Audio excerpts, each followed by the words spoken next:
I'm going to briefly just give you a little bit of background about our next author. We talked a lot about Roald Dahl, and we're going to read another short story by a different author this time. His name was H.G. Wells, and he was born in 1866 and passed away in 1946. So you can see that he lived obviously some time ago. But his name was H.G. Wells, and he is the author of our next short story. He was often called the father of science fiction. In other words, that genre, sci-fi, if any of you guys like sci-fi movies, H.G. Wells was a big fan of writing novels that would fall underneath that genre of science fiction.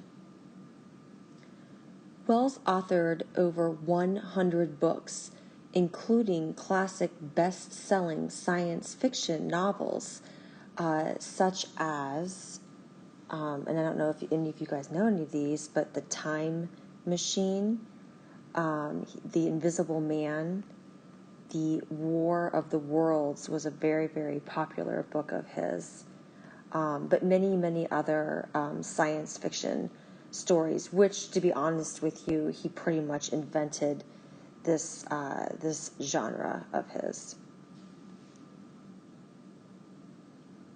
In 1859, Charles Darwin's theory was published in the book called On the Origin of Species. His explanation of human evolution through life sciences was mind-blowing to many people. The religious world found it threatening and inconceivable, but Wells believed in the evidence. He believed there is a scientific explanation for everything. The Red Room, which is the story you guys will be reading today, was published in 1896 when Wells was only 36 years old. Like many writers of the late 19th century, Wells was greatly influenced by Charles Darwin.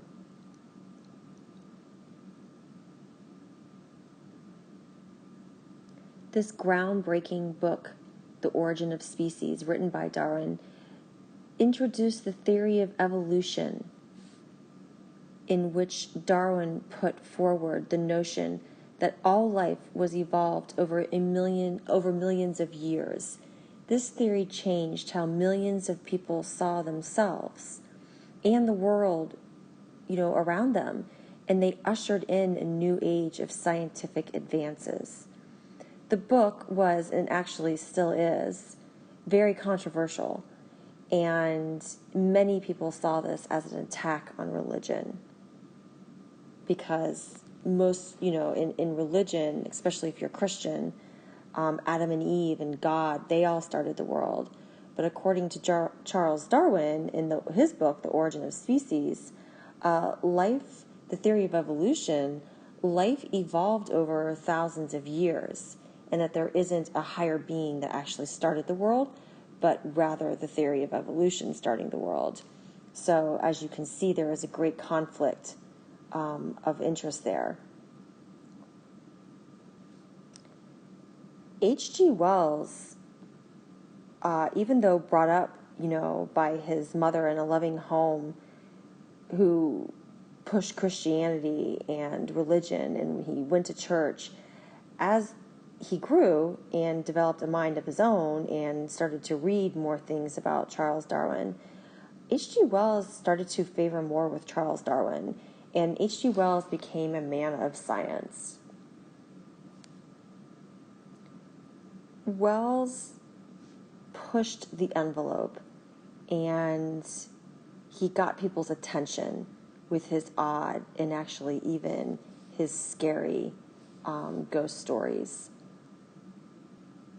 Therefore, it was definitely understandable that in the Victorian era, which is when H.G. Wells was writing during this time period, the scripture, what's in the Bible versus evolution, became a force to reckon and was quite controversial.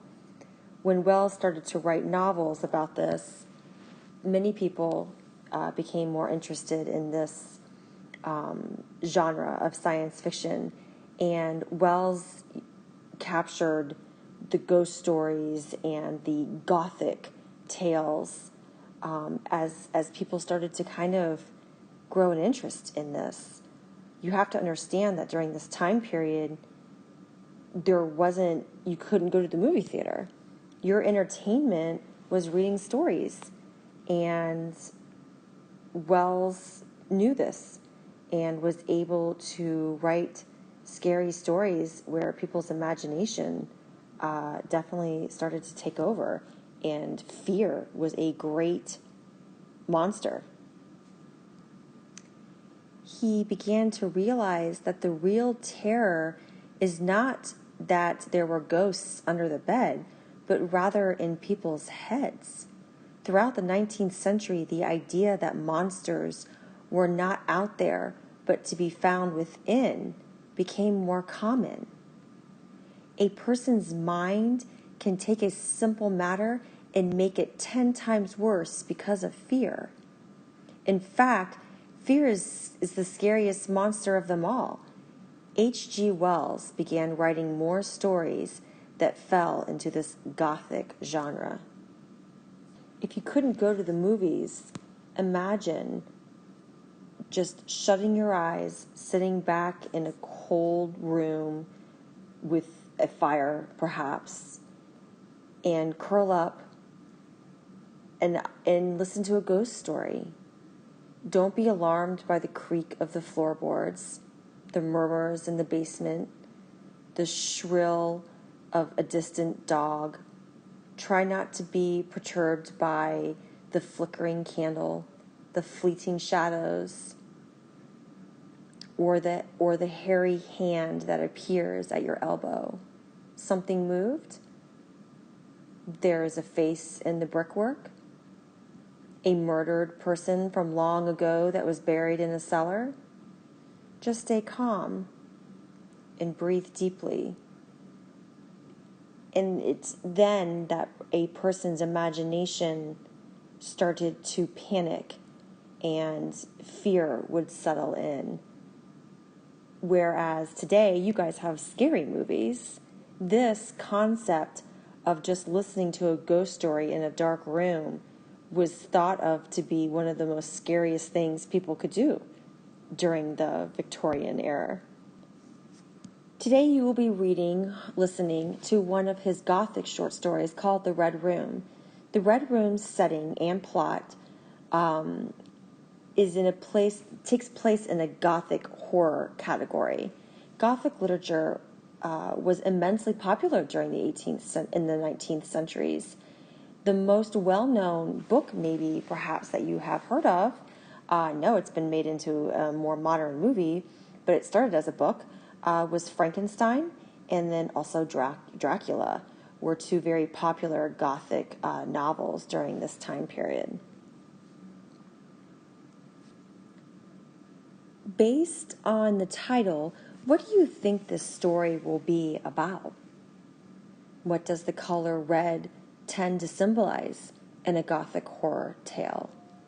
Gothic literature often involves supernatural features such as ghosts, curses, all usually taking place in an odd location such as a castle, a graveyard, a haunted mansion. The symbolism behind colors, specifically red and black, also add to the Gothic mood of this story, hence the title, The Red Room. In The Red Room, the narrator is very much a man of the Victorian scientific belief. He is a rational man that scoffs at the idea of supernatural anything. He does not believe in the paranormal and decides to prove it by spending the night in a supposedly haunted red room known in the castle of Lorraine. He approaches his stay as a scientist would and conducts an experiment with a practical and a rational manner. He hopes that the results of his experiment will enable him to prove to himself and to the world that ghosts truly, really do not exist. You have to see that relation between Wells and the narrator of the story in the Red Room. If our narrator in the story is a scientist and does not believe in supernatural and is a man of what he can see, believes in what he can see, you must have, if not do now, make the connection to H.G. Wells himself. That H.G. Wells was a man of science and followed Charles Darwin and did not believe in anything that couldn't be proven with a scientific experiment, just as the theory of evolution.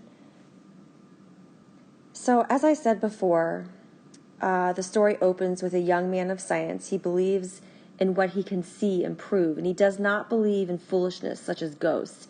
He marches over to the Lorraine castle that is known to be haunted to prove them all wrong. As he enters the castle, he is greeted by 3 characters known as the custodians, the caretakers of the castle. They are each very odd and peculiar. Wells does not give them names. Instead, they are known as the old woman, the man with the weathered arm, and then our 3rd caretaker is known as the man with the shade. Each of them refuses to go near the particular room in the castle, which is called the Red Room. Remember that I told you that they didn't have electricity, that for entertainment, people would sit around at night by candlelight only and listen to scary ghost stories. In this story, it's no different. The narrator relies on candles for light. You have to try and imagine a time when you yourself were very scared. Can you think back to that moment? Have you ever been so terrified? Now imagine no lights are turned on for you during your moment of fright. We turn the lights on when we get scared because they make us feel safe. Lights symbolize clarity and safety. Dark symbolizes the unknown and the unfamiliar. The custodians, all 3 of them, will not walk the narrator, the guest of the Lorraine castle, to the haunted Red Room. They provide him with directions, but make him walk alone until at last he arrives and enters what is known as the Red Room. I hope you enjoy the story.